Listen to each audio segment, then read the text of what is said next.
না, বাজার স্থিতিশীল স্থিতিশীল ঠিক আগের মতোই। আমরাও যেমন এলচি আনতেছি না, এলচি আনলে বেশি বেচা লাগে। ঠাডা পড়ছে, ঠাটা পড়ছে। আলু বেশি একটু ভাই 45 ষাট থেকে 65। ডলারের দাম বাড়াতে অবস্থা এসে দেশে মানুষ তো বেচতে পারে না। মানুষ প্রিয় দর্শক, আসসালামু আলাইকুম। আমি নিজাম আপনাদেরকে এই মুহূর্তে নিয়ে এসেছি মিরপুর 1 পেঁয়াজ, আলু, রসুন, আদার পাইকারি বাজার। প্রিয় দর্শক, আপনারা দেখতে পাচ্ছেন যথেষ্ট আমদানি আছে, ক্রেতারও যথেষ্ট সমাগম আছে। দাম বাড়ছে না কমছে তা আড়তদারের মাধ্যমে আপনারা জেনে নেবেন। আপনারা ভিডিওটা স্কিপ না করে সম্পূর্ণ দেখবেন। আসসালামু আলাইকুম। ওয়ালাইকুম আসসালাম ভাই। ভাইজান কেমন আছেন? আলহামদুলিল্লাহ ভালো। বেচা বিক্রি জমে গেছে নাকি? হ্যাঁ আছে আলহামদুলিল্লাহ। বাজার স্থিতিশীল না বাড়তি? না, বাজার স্থিতিশীল। স্থিতিশীল। হ্যাঁ ঠিক আছে। স্থিতিশীল হওয়াতে কাস্টমার আবার বাজারমুখী হয়েছে। ঠিক আগের মতোই। আগের মতোই চলছে বাজার। আর মনে হয় তেমন বাড়ার সম্ভাবনা দেখা যাচ্ছে না। সেটা তো আসলে বলতে পারতেছি। এলসিপিএস এর আশা থেকে দাম বাড়লো, আর তো আশা আসলে দাম প্রভাব পড়ার কথা না। দাম বেশি তো, যেই কারণে কেউ নিচ্ছে না, এই হচ্ছে সমস্যা। আমরাও যেমন এলচি আনতেছি না, এলচি আনলে বেশি বেচা লাগে। 75-70 হয়তো বা পরে। এলসি তো ইম্পোর্টার আনতেছে না, কারণ যদি দোকানদাররা না বেচতে পারে তা তারাই না কি করবে। ওই জন্যই বাজার তার মানে সহনীয় থাকবে আশা করা যায়। এখন পর্যন্ত আছে, কারণ বাংলাদেশে যথেষ্ট পেঁয়াজ উৎপাদন হয়েছে, আজকে দেখাও যাচ্ছে প্রচুর আমদানি আছে। পেঁয়াজ আছে। তার মানে পেঁয়াজ নিয়ে টেনশনের কোনো কারণ নেই। হ্যাঁ পেঁয়াজ আছে। ওই যে তারা আবার মনে করেন যদি একটু লাভের আসে আবার একটু ধরে রাখে, আর যদি খুব ভালোবাসে আবার ইন্ডিয়ার ট্যাক্স কি ওইটা উঠায় দেয়, জি, তাহলে তো মনে করেন যে আবার ওইটা ভ্যাট কমায় দিয়ে কমাই দিলে তখন ইন্ডিয়ান পেঁয়াজের দাম মনে করেন যে 40 টাকা এরকম আইসা পড়বে। হ্যাঁ, ওইটার উপর নির্ভর করছে। আগে ছিল না, জি, এটার উপর নির্ভর করছে এখন। হ্যাঁ ওইটাই আর কি। এখন পর্যন্ত তো ওইটা বহাল রাখছে, যে কারণে ইন্ডিয়ান পেঁয়াজটা জি আসার পরে আমরা পাচ্ছি না। জি ভাইজান, মাশাআল্লাহ প্রচুর পেঁয়াজ আলু আছে। আজকে এই 3 ধরনের আলু আছে, এটা কত বিক্রি করছেন? এটা বিক্রি করতেছি 45। এটা 45। আর লালটা? এগুলো বিক্রি হচ্ছে 42। 42 এই লালটা, এটা হ্যাঁ 42। তো বুঝবো কিভাবে এটা 45 আর এটা 42? ওইটা রাজশাহী, এটা বিক্রমপুর। এটা রাজশাহী দেখলেই বোঝা যাচ্ছে সাদা, হ্যাঁ হ্যাঁ হ্যাঁ পিওর সাদা। আর এইটা একটু ঘিয়া কালার। হ্যাঁ হ্যাঁ। আর বিভিন্ন ধরনের পেঁয়াজ কত বিক্রি করছেন? পেঁয়াজ বিক্রি করতেছি ভালো পাবনার বাসা পেঁয়াজ 65 টাকা। 65। এটা কত যাচ্ছে 60 টাকা। রাজশাহী 60। আর গোলাপ যেটা বলি, এটা গোলাপ কত? এটা বিক্রি করতেছি 62 টাকা। 62। এটা মান ভেদে আর কি, আবার কমেও বিক্রি হচ্ছে। কমে বিক্রি হচ্ছে, কম আর নাই তো মনে হয়। না, আমার কাছে কমের আর নাই, অন্যান্য জায়গায় আছে। আর পিছনের সাইডে ভালো পেঁয়াজ মনে হচ্ছে। এটা একই পেঁয়াজ। হ্যাঁ 65।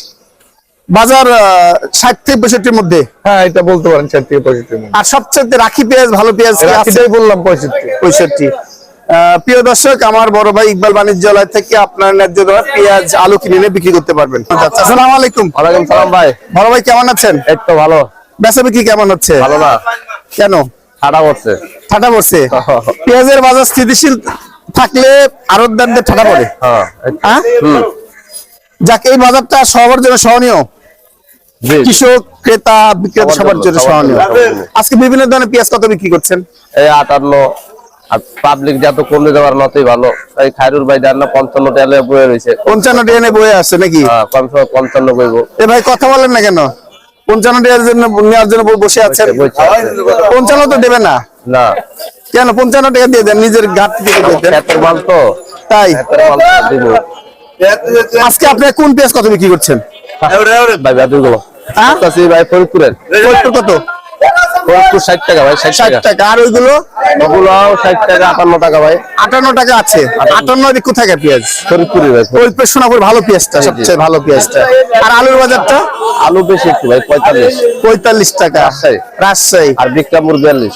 এই বাজার বাজার যা আছে ঠিক আছে। জি জি জি। বাজার কি এই বাজার থাকলে চলে চলে, চলে। কৃষকরা খুশি। একদম বন্ধ থাকলে চলবো। মাশাআল্লাহ, জাযাকাল্লাহ, ধন্যবাদ। প্রিয় দর্শক, আজকে একজন খুচরা বিক্রেতার সাথে কথা বলবো, কেমন দামে কিনছে। আসসালামু আলাইকুম। ওয়ালাইকুম আসসালাম। ভাইজান কেমন আছেন? হ্যাঁ ভালো। ভাইজান দাম বাড়ছে না কমছে? দাম কমছে। দাম মানে স্থিতিশীল। জি। পেঁয়াজের বাজার স্থিতিশীল, আলুর বাজার স্থিতিশীল। জি জি। শুধু রসুন আদার বাজার অস্থিতিশীল নাকি? জি। হ্যাঁ, আজকে বিভিন্ন ধরনের পেঁয়াজ কেমন দাম চাচ্ছে আড়তদাররা? আড়তদাররা দাম খারাপ ভালো জোড়া মিলাই যায়। হ্যাঁ, কেমন চাচ্ছে? নিম্নে কত, উচ্চে কত? 60 65। 60 থেকে 65 আর 68। জি। এই তো বাজার। আর আলুর বাজার? আলুর বাজার এই 43 46 45। এই বাজার বিক্রমপুরে 42-43, আর রাজশাহী 46-45। আর আদা রসুনের বাজার দাম আদা হাই বাজার হ্যাঁ? 200। আর রসুন? রসুনও 200। দেশিটা 180 টাকা।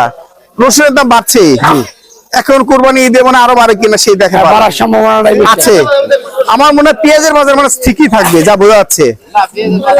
এলসি পেঁয়াজ না আসাতে যে অবস্থা আছে এখন, এরকম থাকাটাই ভালো। আপনাদের জন্য সুবিধা, ক্রেতা যারা কিনে খাবে তাদের জন্য সুবিধা নাকি? আমরা সবাই ভালো ভালো থাকি ইনশাআল্লাহ। ভালো ভাই, বেচা বিক্রি কেমন হচ্ছে? বেচা বিক্রি খুব মন্দা। কেন? এই জিনিসের দাম বেশি হয় এর জন্য সেল কম। সেল কম হয় দাম বাড়লে। আচ্ছা, বিভিন্ন ধরনের রসুন কি বিক্রি কেমন হচ্ছে? রসুন, দেশি রসুন যেগুলি থাকে 40 টাকা বরাবর ছিল, এগুলি এখন 160 টাকা। 160 টাকা। আর ভালো মানেরটা? ভালো মানেরটা? ভালো মানে 180 টাকা। 180 টাকা। আর অফ হোয়াইট রসুন? হোয়াইট রসুন 200 টাকা বস্তায় ভাই, মানুষ বস্তায়? নাই না তো, বেচা কিনা নাই। আর হোয়াইট রসুনটা কত যাচ্ছে? হোয়াইট রসুন আরো বেশি, 220 টাকা। 220 টাকা। আর চায়না আদা কত যাচ্ছে? চায়না আদা দিতেছে 200 220 এর। 200-220। ডলার দাম বাড়াতে এই অবস্থা হচ্ছে দেশে, মানুষ তো এখন বেচতে পারে না, মানুষ অভাব অনটনে আছে। আর জিরার বাজার কেমন? জিরে তো ভাই দাম বাড়ছে, একটু কমছিল আবার যা তাই। কত বাড়া দিচ্ছে? এই যে কমপক্ষে 100-150 বাড়ছে কেজিতে। 100 কত বিক্রি হচ্ছে? এখন 700 টাকা বিক্রি হচ্ছে, 680। আর ভালো মানের 900 টাকা। 900 টাকা। আর এই মরিচের কি খবর? এই মরিচের, দেশি মরিচ আপনি চলতেছে 280 টাকা। 280 টাকা। হ্যাঁ। এই তো বাজার। এটা 20 টাকা বাড়ছে। আর তেজি মরিচ আপনি 400 টাকা কেজি। তার মানে বাজার বাড়ছে, মানুষ আইতে পারে নাই ভাই, ডলার বৃদ্ধির জন্য দাম বাড়ছে। আইতে পারে নাই। আর কিছু করে না, এখানে বাড়ার কি করবে সরকার তাহলে? সরকার এখন উচিত যাতে মানুষ, সাধারণ মানুষ মানে অল্প দামে কিছু কিনে খাইতে পারে সেই ব্যবস্থা করা উচিত। আচ্ছা, এতক্ষণ নিরাপদের সাথে থাকার জন্য আপনাদেরকে অসংখ্য ধন্যবাদ।